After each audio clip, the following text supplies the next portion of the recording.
शाम को राज घर आता है तो रोशनी राज से कहती है, राज, हमें माँ को सारी सच्चाई बता देनी चाहिए। घर में कुछ भी अच्छा होता है तो माँ को लगता है कि सब मेरे गाल के तिल की वजह से हो रहा है। तुम्हारे गाल की तिल की वजह से कुछ नहीं हो रहा, लेकिन हाँ, तुम्हारी वजह से हो रहा है। तुम इस घर में लक्ष्मी का रूप लेकर आई हो। सब बात ठीक है राज, लेकिन मैं माँ से और झूठ नहीं बोल सकती। मैं कल ही उन्हें सब कुछ सच सच बता दूंगी। नहीं रोशनी, अभी हम कुछ नहीं बता सकते। अभी हमारी शादी को ज्यादा दिन भी नहीं हुए। तुम माँ के दिल में अपने लिए थोड़ी और जगह बना लो, उसके बाद में पक्का मैं ही माँ को सब कुछ बता दूंगा। इस तरह से दिन गुजरने लगते हैं और शकुंतला के घर में खुशियों का आना लगा रहता है। शकुंतला अपनी बहू से बहुत प्यार करने लगी थी। एक दिन शकुंतला रोशनी के कमरे में गई। बहू, ओ बहू, कहाँ है तू?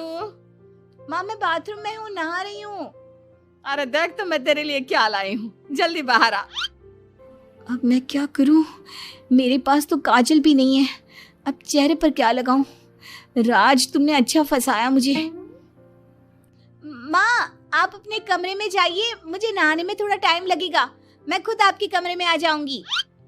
नहीं बहू, तू जल्दी से निकल कर आ, मैं यहीं बैठी हूँ तेरे कमरे में।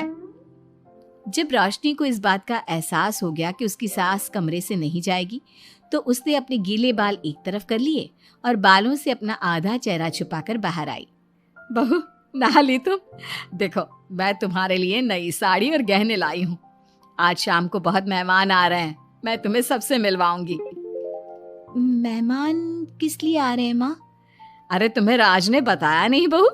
हमारी कंपनी इस साल नंबर 1 की पोजीशन पर पहुंच गई है और ये सब तेरी वजह से हुआ है। चलो मैं चलती हूँ, मुझे शाम की बहुत सारी तैयारी भी तो करनी है। जब शकुंतला रोशनी के कमरे से चली गई, तब उसकी जान में जान आई। शाम को पार्टी में बहुत बड़े बड़े लोग आए थे। शकुंतला ने अपनी बहू को सबसे मिलवाया और उसकी खूब तारीफ की। पार्टी में सब लोग शकुंतला के सक्सेस का राज पूछ रहे थे, तो शकुंतला अपनी बहू और उसके दिल की तारीफ कर रही थी। एक दिन शकुंतला अपने बहू बेटी के साथ घूमने गई। आज हम घूमने आए हैं तो देखो, मौसम भी कितना प्यारा हो गया है, लगता है बारिश आने वाली है। शकुंतला के इतना कहते ही जोरों की बारिश शुरू हो गई। रोशनी और राज कुछ सोच पाते इससे पहले ही रोशनी के गाल पर काजल का तिल बह गया और शकुंतला ने ये सब देख लिया। अब शकुंतला के गुस्से की कोई हद ना रही। तुमने मुझसे झूठ बोला? तेरी इतनी हिम्मत!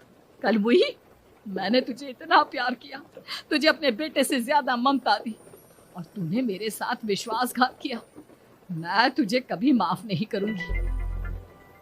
माँ, इसमें रोशनी की कोई गलती नहीं है। मैंने ही कहा था इसे ऐसा करने के लिए। रोशनी ने कई बार आपको सच्चाई बताने की कोशिश की, लेकिन मैंने हर बार उसे रोक दिया। क्या तूने कहा था? क्यों किया तूने ऐसा? कितना बुरा दिन था वो जब मैंने तुम दोनों की शादी करवाई, और तुझे शर्म नहीं आई अपनी माँ को धोखा देते हुए? तो माँ, मैं और क्या करता? अब तो पीछे ही पड़ गई थी तिल वाली बहू के। आपको कोई लड़की भी तो नहीं मिल रही थी, और मैं रोशनी को बहुत प्यार करता हूँ, उसके बिना नहीं रह सकता। हाँ, तो अब इसी के पास रहे। मैं तुम दोनों की शक्ल नहीं देखना चाहती। ले जा इस झूठी और मनहूस लड़की को मेरे सामने से। माँ, कल तक तो रोशनी बहुत भाग्यवान थी, आज ये मनहूस हो गई। अपनी सोच बदलो माँ, चेहरे के ऊपर तिल होने से कुछ नहीं होता। आपने देखा नहीं, रोशनी के घर आते ही हमारे सारे काम पूरे हो गए। आज हमारी कंपनी नंबर 1 है। अब कब अंधविश्वास करना छोड़ोगी? बेटे की इतना समझाने पर माँ को समझ में आ जाता है कि वो गलती कर रही है। शकुंतला अपने बहू बेटी को लेकर घर आ जाती है। अगले दिन शकुंतला रोशनी के गाल पर काजल से एक तिल बना देती है। राज और रोशनी शकुंतला को बहुत हैरानी से देखते हैं। तब वो कहती है, ऐसे क्या देख रहे हो तुम दोनों? ये तिल नहीं, काला टीका है, ताकि मेरी बहू को किसी की नजर ना लगे। शकुंतला की बात सुनकर सब हंसने लगते हैं।